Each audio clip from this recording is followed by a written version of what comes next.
One of the cool things about my job is not to just collect the props pieces and costumes, but also set deck from the city of Atlantis itself, the stained glass windows from the Gatrium, as they called it, the Stargate room and control room from Atlantis. From small pieces to the very big ones. Stained glass, real, absolutely gorgeous. Behind that, sitting here, you might see, we've got a control console from the Daedalus, or from the Odyssey, or from the Prometheus, the starship sets from Stargate SG-1 and Atlantis. These are fake buttons here that all light up. There's tons of lights underneath this, and these are real monitors here. We've got the monitor cables for them, so when you pick this thing up, you can plug it in to something that you have at home and actually display information on these monitors, whatever you want. It's a really impressive piece when it's all lit up. Another example of fine kit bashing, taking things out of normal everyday life and turning them into something really sci-fi, are these Stargate capacitors. This is from the SGC Stargate, and they were the clamps that held on to the gate to prevent it from falling over and also provided power for it. Parts of these were made from mop wringer outers, whatever you call it, when you put your mop in and you squeeze the water out. That's what some of these parts are made from. We have all four, and we're going to be selling them with the Stargate itself. This is the MALP, the Mobile Analytic Laboratory Probe, introduced around Season 2, Season 3 of Stargate SG-1. The first one that they had fell off the back of a truck. It looks beautiful standing still, but it doesn't move. This one does. This one actually works. It doesn't do any readings or anything like that. This particular arm doesn't move, but we have the remote control for this thing. They say it cost as much as a BMW to create when it first came out. But we've got it now, and whoever gets it will be able to drive this thing wherever they want. If you're a religious follower of Stargate Atlantis, you might have noticed that on all the off-world missions, the gate that was seen was a digital gate, a CG gate that was created in the computers in post-production, with the exception of a couple of scenes where this guy was seen. This is a forced perspective Stargate, just a segment of it, that was used in shots where they didn't need to see the whole gate, or it's right in front of the camera and the action's happening in the background. That's what this guy was from. In front of it here we have the Ark of Truth, well, the fake Ark of Truth that was introduced at the beginning of the first direct-to-DVD movie, Stargate: The Ark of Truth. And right here, it's one of my little pals. This is kind of creepy, so be prepared. But this is if you can bring it in over here, this is one of the first Thor puppets that were ever introduced to Stargate. This is one of the original Asgard, the Roswell Greys, that was around circa Season 3 of Stargate SG-1. He's beginning to come apart. He's growing old, but we are just ecstatic to have him. So I showed you our first little friend, the Roswell Greys. It's time to show you the second one. This thing creeps me out. They went to the trouble to create basically a casket for it. This is the last Asgard puppet that was produced for the show. We're extremely delicate with him because we want to keep him in as best condition as possible, but I wanted to show you all of his ins and outs here. This is Thor.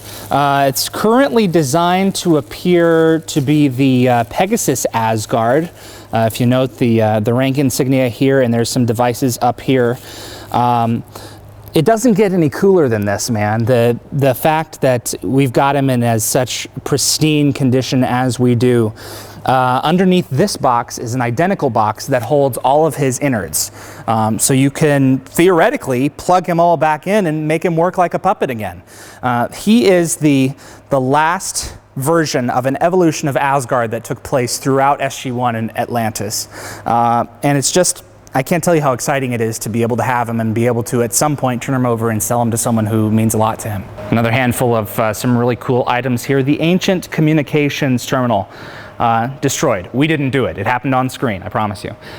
We have the one that's intact right over there, actually. That one lights up. Plugs it in with a few C batteries at the bottom. You'll get it working again. This is one of the neatest pieces that we have in the entire collection here. This is a mastage head. The mastage was a creature in the Stargate feature film, It was this big, you know, horse-like creature. You may recall the scene where Daniel was pulled along behind it. He was actually pulled along by a dog. It was a puppet. But this is one of the heads from the original feature, and it has appeared in every Stargate incarnation with the exception of Universe. It was in the SG-1 pilot episode and the Atlantis pilot episode.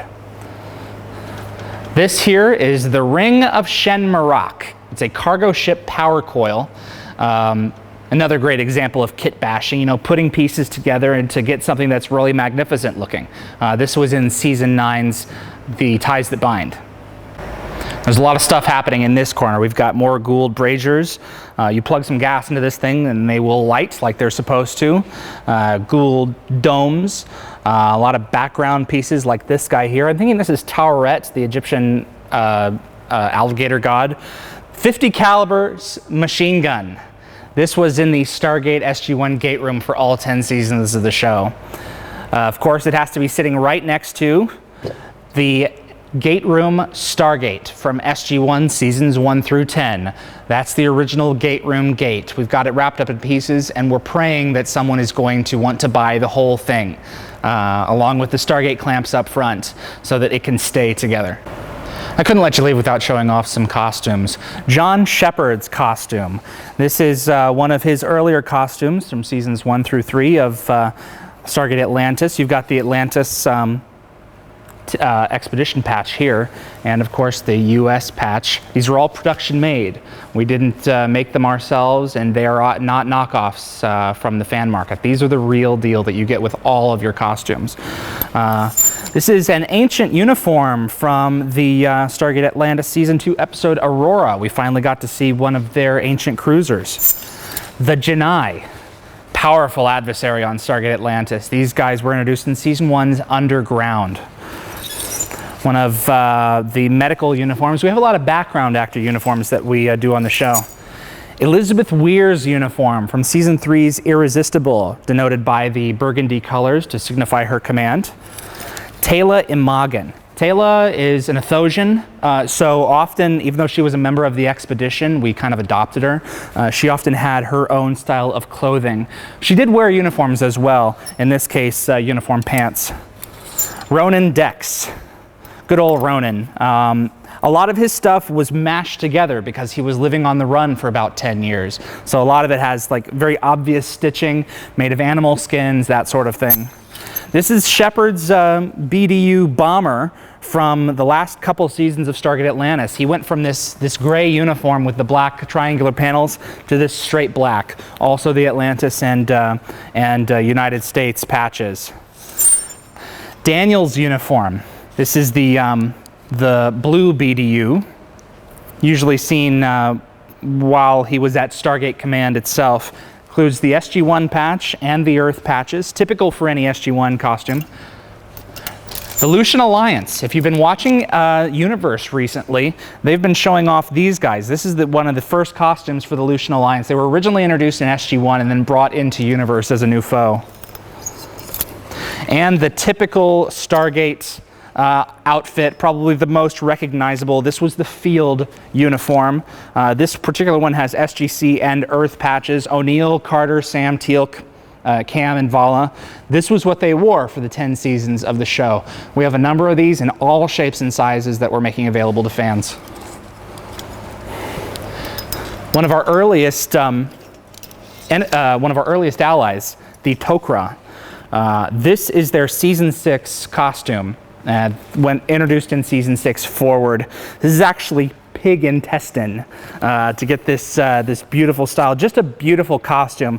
Leather, the belts, this one has it all. So that's just a few of the many hundreds of costumes that we're making available through the live auctions.